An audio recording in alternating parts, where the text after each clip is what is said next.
839, 1150 WJBO.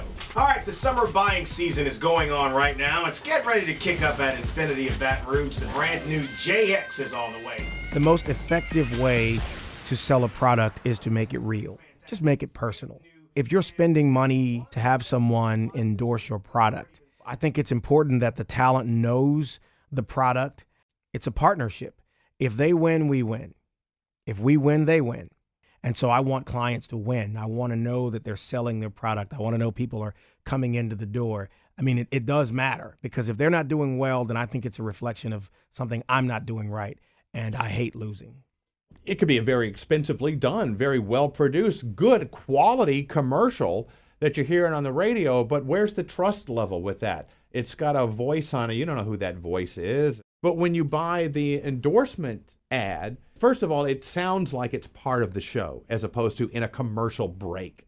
Plus, it's the guy that's talking to you, the guy you've trusted, that's helping to sell a product that they've been listening to for years. I mean, how big a deal is that? That's how much is that worth? David Fabry at Acura, during one of the live endorsements at the end of October, this was early November, he said, I want to announce that we had our best October ever at the dealership. In fact, I remember him saying it, and then my response to him was, you're welcome. People within the age ranges of 18 to 35 tend to pick out products and services that they're going to use for the rest of their lives. What better way to encourage them to buy into your product or service than by getting them at age 18 to 35? I mean, that's the demographic I'm in. That's the demographic our listeners are in. I know that I use the same salon all the time. I use the same tax service all the time because I trust these products enough to keep going back. An endorsed product will help listeners make that same decision about products that they could potentially use for the rest of their lives. And on the other side, being a consumer, I've actually heard endorsements that have made me want to go out and buy a product too. After hearing Jody with Murphy, Sam, and Jody's Lean One campaign for Smoothie King, I had to try a Lean One smoothie. I had been going to Smoothie King for years. I didn't know what a Lean One smoothie was until I heard Jody talk about it on the air. Had to try it. I'm hooked.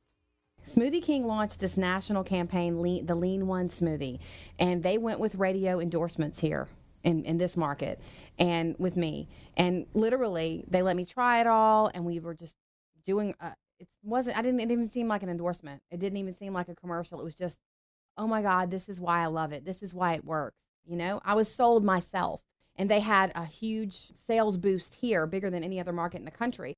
I think you can do such a better job by endorsements because you can get the job done in a shorter period of time, and you're talking directly to them, the people, and you've got their ear. I wouldn't endorse any product or go to bat for any business if I didn't actually use that product or use that service, because that would be misleading to the people, and that's not what I'm about, and that's not what this station is about. Anytime you endorse a product, you're telling somebody it's good for me and my family. Thus far, it'll be good for you and your family. You sit down, you understand the message that advertiser wants to convey to a potential consumer. You share your personal experiences with that business so that the person listening truly believes in what you're saying, and they'll give that advertiser, that business, an opportunity to earn that business for good. When the devastation came with Hurricane Katrina, it certainly affected Baton Rouge. So one business that it affected was South Perkins Market Cafe. They had to close their doors, rebuild, and they have just recently come back, opened up the doors. So they came to me to be able to get the word out that I can talk intelligent about their product and be able to share with the consumer that this baby is back open again. Being a part of this community is very important to me, and that's why I like being a part of the station, because we're always out and about and always talking with the public and being with the public, and that really is important to me. You know, Baton Rouge, even though it's got 700,000 people in the metro now, it's still a very small town. It's a city where everybody knows everybody. And, you know, the three of us being native to South Louisiana, born and raised here, it's very easy for us to talk about, whether it's, you know, food, whether it's cars, whether it's medical care. I mean, you name it, this is a city that everybody is family here. So it's very, very easy to talk about the businesses that we're passionate about. It's like I'm just telling my girlfriend across the table, across chips and salsa, you know. That would be me. So much of what we do is just us talking to you about whatever the subject is, because in my head, I envision somebody that is hearing that commercial, perhaps for the first time, and now becoming very sold on it and going, you know, that's a great idea. It is a huge advantage to have that personal approach. and that verbal handshake, because that's what happens. It's not a recorded commercial. It's direct contact with potential customers. It's huge.